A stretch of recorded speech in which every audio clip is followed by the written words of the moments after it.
हरे कृष्णा, राधे राधे। आज हम श्रवण करेंगे 24वां अध्याय। तो चलिए शुरू करते हैं। राजा पृथु ने कहा कि हे नारद जी, आपने तुलसी के व्रत महत्व के बारे में कहा। अब यह बताने की कृपा करें कि कार्तिक मास में देवताओं का पूजन होता है, यह भी मुझे समझा कर कहिए। तो नारद जी कहते हैं, पहले समय में पर्वत के निकट कर्तिपुर में एक धर्मात्मा धर्मदत्त नामक ब्राह्मण रहता था। वह भगवान विष्णु के शब व्रत करता था। एक दिन कार्तिक मास में वह एक पहर रात शेष रहने पर जागरण के लिए विष्णु के मंदिर में हर प्रकार की सामग्री लेकर जा रहा था कि मार्ग में उसने एक भयानक राक्षसी को देखा, जिसके बड़े बड़े दांत, बड़ी जीभ और लाल लाल नेत्र थे। उसका शरीर नंगा और मांस रहित था। उस भयंकर राक्षसी को देखकर धर्मदत्त बुरी तरह से कांपने लगा। कुछ उपाय न देखकर उसने पूजा वाली थाली और जल का लोटा उसके ऊपर फेंक दिया। क्योंकि उसने भगवान नाम का जप करते हुए वह सामग्री और जल का लोटा जिसमें तुलसी दल पड़ा था उसको मारा था, जिससे उसके जन्म जन्मांतर के पाप नष्ट हो गए और पूर्व जन्म याद आ गया।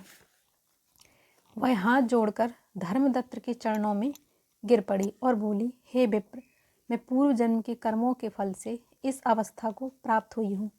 नारद जी ने कहा कि हे राजन, उसे इस प्रकार प्रणाम करते देख अति विस्मित होकर धर्मदत्त ने पूछा, तेरी ये अवस्था किस कर्म से हुई है? तू पूर्व जन्म में कहाँ रहती थी और तेरा कैसा चरित्र था? यह सब कुछ मुझे बतला।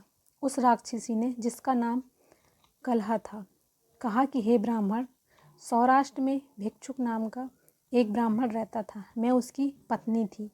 मेरा स्वभाव बड़ा ही निष्ठुर था।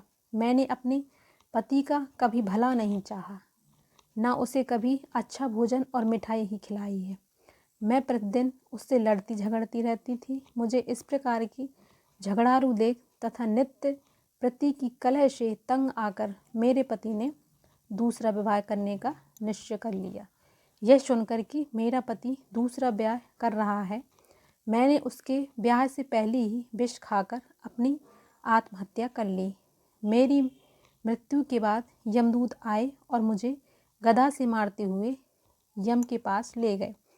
यमराज ने मुझे देखकर चित्रगुप्त से कहा कि हे चित्रगुप्त, इसने क्या कर्म किया है? जो कि कर्म इसके किए हैं उसका फल भी इसको भोगना पड़ेगा।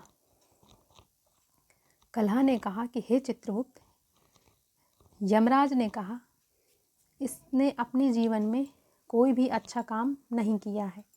यह अपने पति को सदा खराब भोजन देकर आप अच्छा भोजन खाती रहिए, इसीलिए अब ये विष्ठा खाने वाली होगी।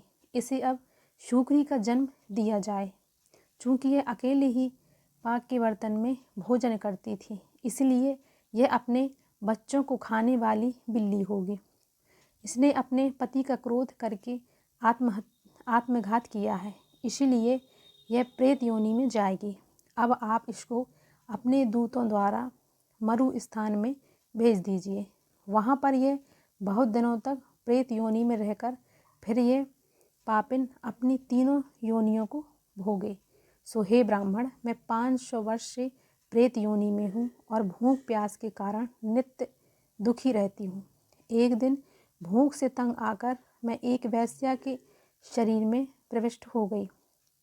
उसके शरीर द्वारा कृष्णा और वेणी के संगम पर इस देश में आ पहुँची।